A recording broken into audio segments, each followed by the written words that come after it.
Welcome to Meaningful Mornings.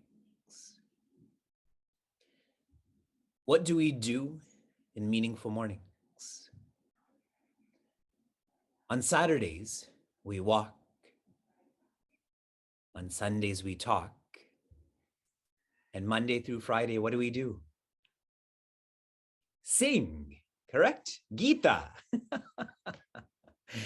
We sing. And some of you have thoughtfully pointed to your ears. We listen to singing, all in the context of freedom. Freedom walks, freedom talks. This is a freedom song. Our ancient yet applicable freedom song. Bhagavad Gita's chapter 8 has a theme of intensification. Another way to understand this, development. As you think, so you develop. The notions of death that are introduced in this chapter is incidental. The teachings about death pertain to our destiny, to our next body. But the more universal interpretation is, as you think, so you develop. How you are today is going to impact how you are tomorrow. Not even tomorrow, the next minute. As you love, so you think. We're coming backwards. As you think, so you develop. So how am I to think? As you love, so you think. Whatever you love, you think about more. Yes, those who love donuts, like Homer, they think about donuts. We are in a section on bhakti, to love the Creator so that we think about the Creator, so we develop into consciousness. Whatever you love, you don't need a yoga for. The evolution of bhakti yoga is bhakti. The yoga is not needed then. And as you contemplate, so you love. Whatever you contemplate on. Contemplation is a form of identifying with, surrendering to. You come to love that, you come to think about that, you come to develop into that. In verse 12, Sarvadvarani samyamya manohridi nirudhya cha murdhya dhayatmanah pranam astito yoga dharanam. Shri Krishna is visiting contemplation. This is a contemplative chapter. In this verse, he's addressing senses and sentiment. Our body, mind, and intellect, senses and sentiments, they should all be directed. naturally not outside, but inside, then what happens? What are we supposed to do? In verse 13, Omityekaksharam Brahma Vyaharan Mamanusmaran Yaf Prayati Tyajan Deham Sayati Paramam Gatim. With our senses directed, that is the body, with our sentiments directed, that is the mind and intellect, what remains is the ego. What is the ego to do? Surrender. The fifth S, real contemplation, is about surrendering to what? Om. Shri Krishna specifies Om. Om is a sound. This sound is a means to an end, which is silence.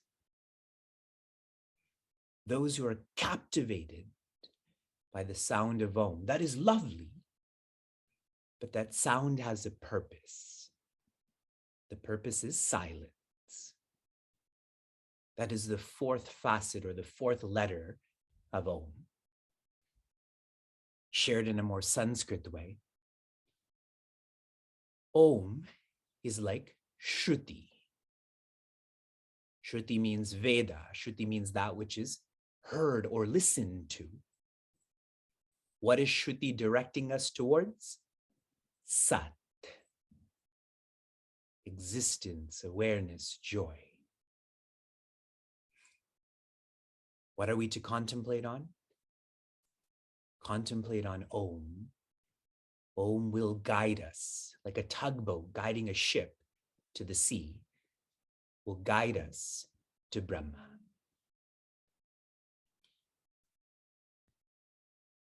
Trying to summarize these past verses before we move on to 14. As you think, so you develop. A practice for us is to be more organized.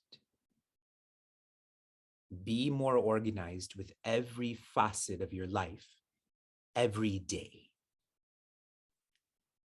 One of you had recently shared with me that he is practicing being more organized, and what he visualizes is being kinder to his future self.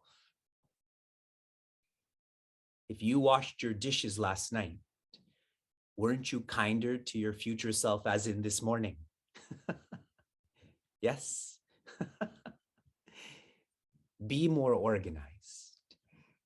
When you are more organized, your thinking is more disciplined. Your thinking is more directed.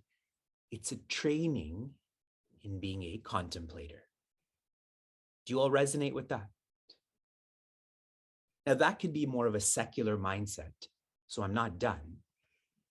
From being more organized, what we should be practicing is being more observant.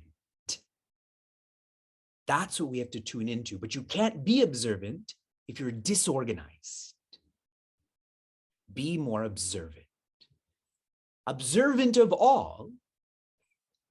And here's an observation for you that Puja Swami Tejomayananda shared with us. He said the primary meaning of every word is Sat, existence. The secondary meaning is the guna, or the characteristics. For one who's observant, when I hold up this, the primary meaning of bookmark is Sat. This exists first. The secondary meaning is bookmark. It's hard. It has a leaf in it. I put it on my books.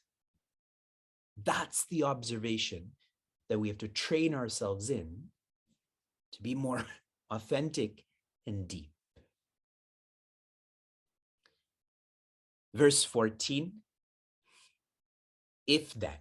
Many of these verses are if then. If you live like this, then you will feel this.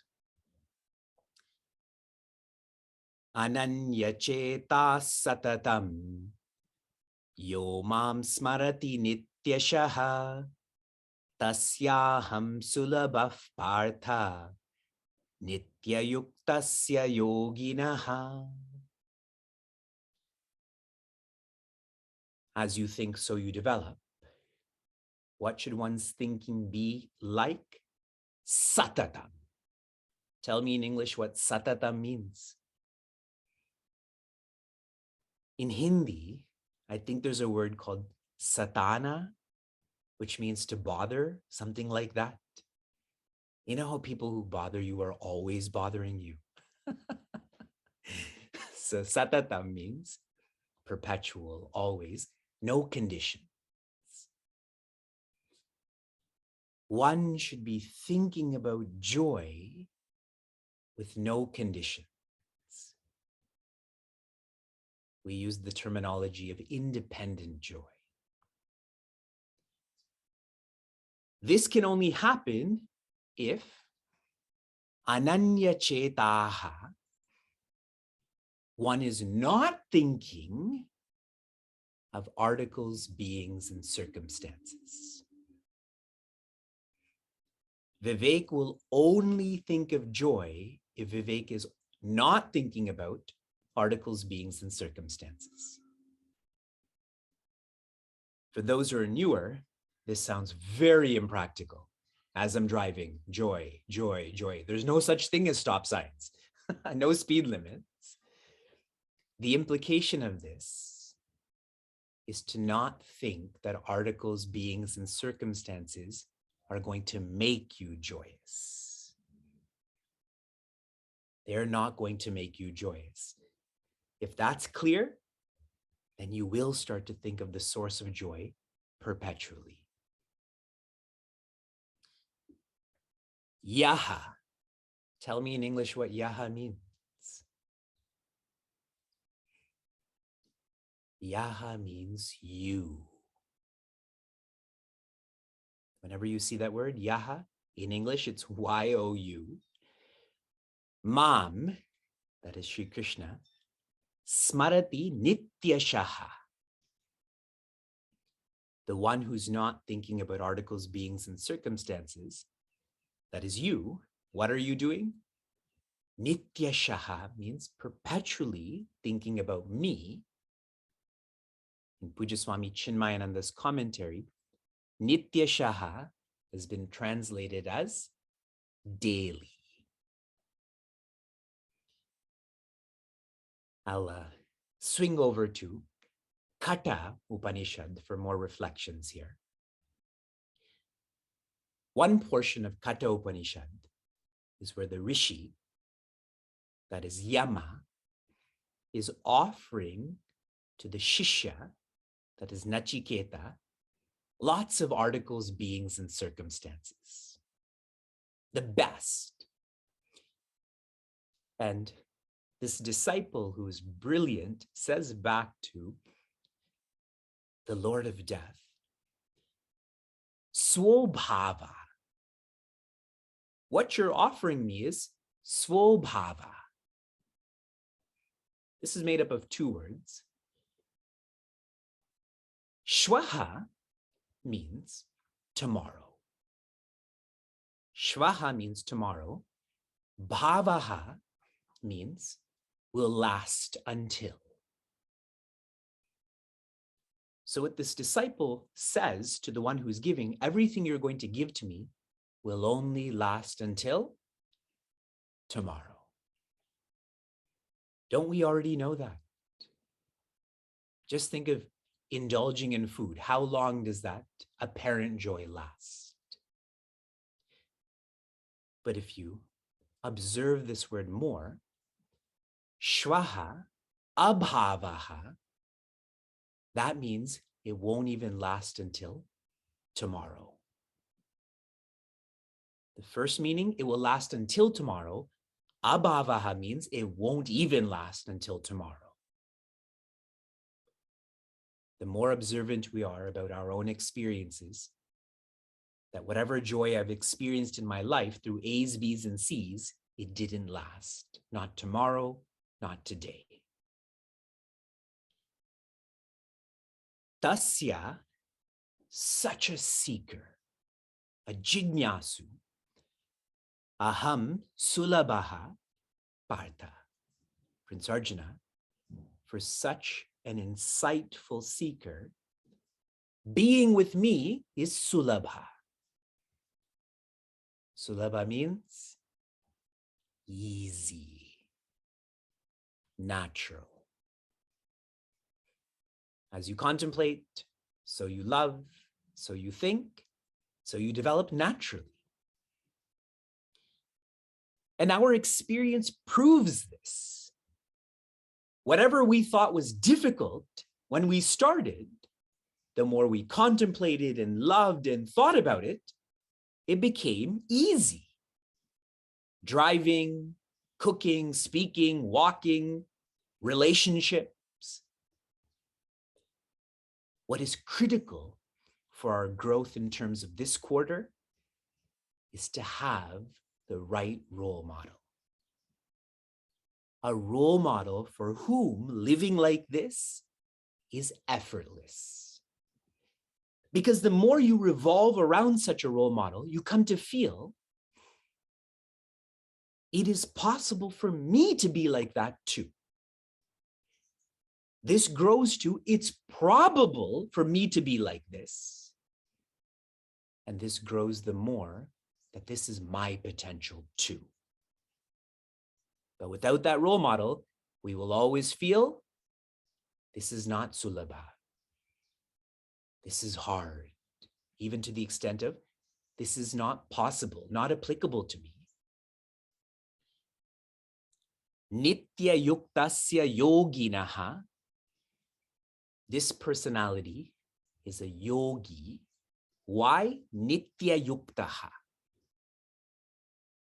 Everything they do, everything they are, is for me, unconditionally. Last reflection. In our contentment challenge, part of this is conversate, which means nitya shaha, every day, to write out Om Ramaya Namaha. That's another name for Sri Krishna. And last week, as we completed half of our challenge, I had asked all of you to evolve your practice from likita to hasta to vachika. Do you know why? There's less conditions then. You can't engage in likita japa while you're driving. I pray that you know that. You're using instruments, paper, a pen. Your hands are always with you. Your mouth is definitely always with you. So we're evolving our practices to be unconditional also. You're still writing, but now you're writing on your own heart. Om Ramaya Namaha, Om Ramaya Namaha. Name the ideal personality who was Nitya Yuktasya Yoginaha, who wrote Om Ramaya Namaha on his heart. Prabhu Mudrika Meli Mukamahi. Hanumanji didn't know what to do with Bhagwan Rama's ring, so he put it in his mouth. It became part of him. That's the intensity that chapter 8 is teaching us in terms of remembering Sri Krishna. Your application continues for intensifying your japa to using your hands and your mouth only. Just your hands and mouth or just your mouth. Shanti, Shanti, Shanti. Be safe, be sound, be serene, be joy.